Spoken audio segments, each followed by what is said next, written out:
Okay,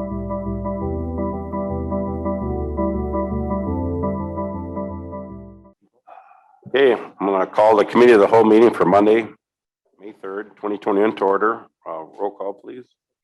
Mayor Gaffino. Here. Trustee Curtis. Here. Trustee Carroll. Here. Trustee Gately. Here. Trustee Lowry. Here. Trustee Nedved. Here. Trustee Salazar. Here. All right, any audience comments? Nothing. All right, thanks, Dave. Trustee comments? None. Item 1, discussion of July 3rd fireworks. Mr. Bosco. Thank you, Mayor. Item number 1 on the agenda is the July 3rd Independence Day fireworks show that we do. This is coming back to the board because, as we all know, last year due to COVID, we had to postpone and cancel the 2020 fireworks display.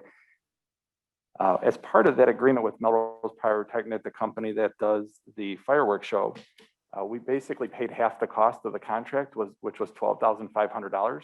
And they allowed us to roll that cost over to pay as essentially a deposit for the 2021 show. So as of right now, we only owe $12,500 for the July 3rd show this year.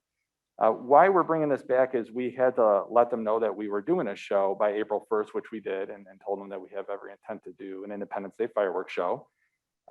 What they do need is to lock down the location to make sure that it's in the same spot or if it's going to be moved. And at this point, all we're doing tonight is just verifying that the board either wants to stay in the current location or potentially relocate. And so the board the staff basically put together a kind of a synopsis here. So as of right now, as everyone knows, we historically have done our fireworks at North Aurora Riverfront Park, literally right behind me and next to Village Hall. Right now, just for background, we're in phase 4. The Restore Illinois plan says that you can have 1,500 people in a 100,000 square foot area, which is roughly the size of the park. So, essentially, if you're following those guidelines, it limits the park attendance to about 1,500. However, we think there's a good chance by July we'll be in that bridge phase that they talk about, which would be 3,000 people. So roughly that'd be about 3,000 total attendees that could actually fit in the park, which is a pretty good number considering the size of the park. I'm not sure if we have 3,000 that attend in the park itself, or we might have 3,000 that are in other locations outside of just the park. Sometimes they'll go to the corner of 56 and 31 and other locations as well. So when we started to look to have this conversation with the board to make sure that you wanted to keep it in the park, we wanted to give you alternate choices just in case you wanted to move it. We looked at a few sites throughout the town, mostly village owned, as it's obviously easy if we own the property to just move an event to it. Unfortunately, one of the ideas was moving it would potentially give us ability to socially distance further away from a park area, maybe a wider area away, using a larger shell so it fires up higher in the sky. People could see it farther. Maybe they don't have to leave their houses as much. Unfortunately, when we went through all of the locations that the village owns, a lot of it ran into overlap of wetland areas. And there's some question, we had some conversation back and forth with the Illinois Department of Natural Resources, and ultimately we didn't get a firm answer, but they did say that protected wetlands are something you should be mindful of. So we tried to veer away from that.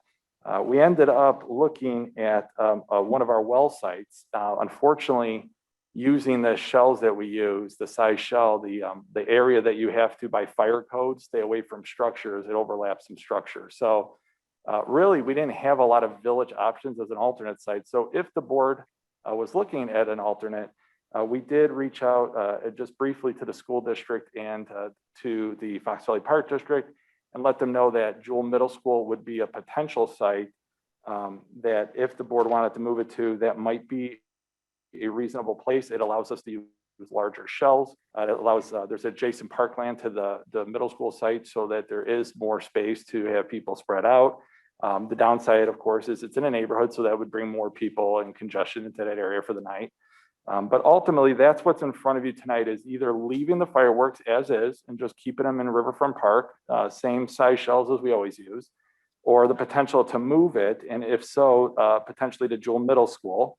And if you would like to do that, we can use bigger shelves, but it would be an additional cost of $5,000.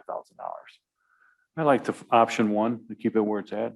And I feel that the parking would be an issue over at Jewel. And maybe you can put more people. I just, in the dynamics of having it the same place every year, people are kind of used to just walking down to the river. Plus, it's closer for the people on the east side. So I'm in favor of leaving it as it is.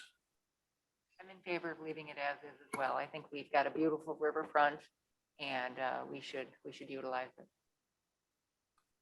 I agree. I think it should be down here. Is there any way that they could incorporate the silo into it in any way? We have the ability to do some dynamic lighting. I think that, and I say this without looking at Dave Arndt, because that would be a project I think you'd be working on. I'd hate to agree that we can, but I think we can do something creative. Right now, our staff is actually looking to create a list of different color options that we're going to go back to the company that did the programming.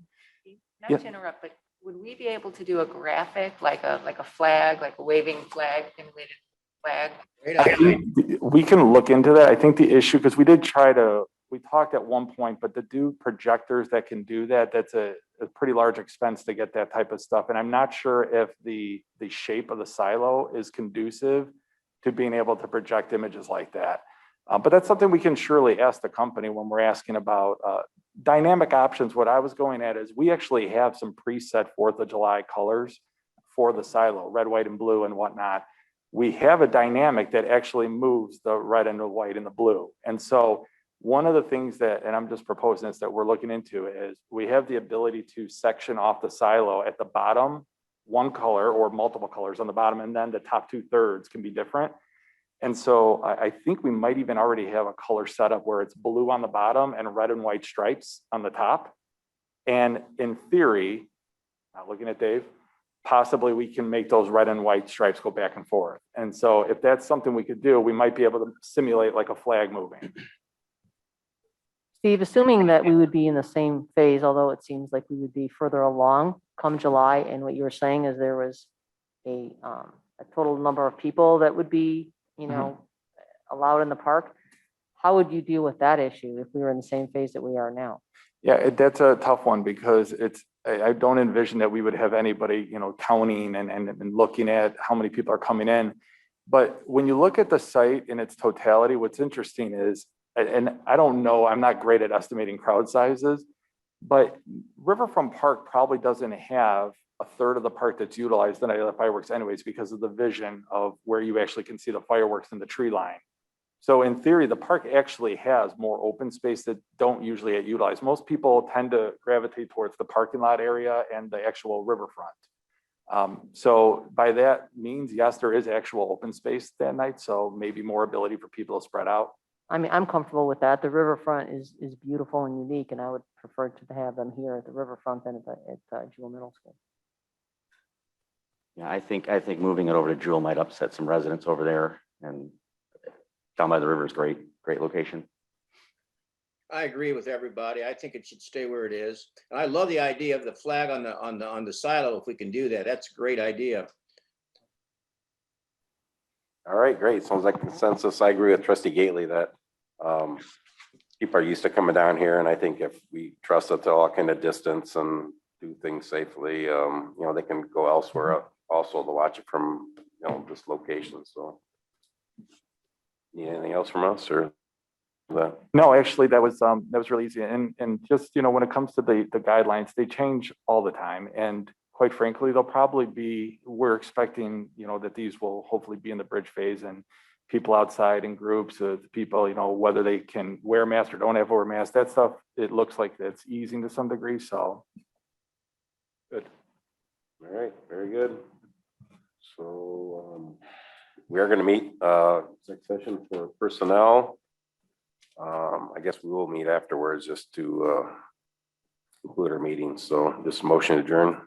Motion to adjourn. Second. All in favor, say aye. Aye. Any opposed? All right, thank you everyone for coming.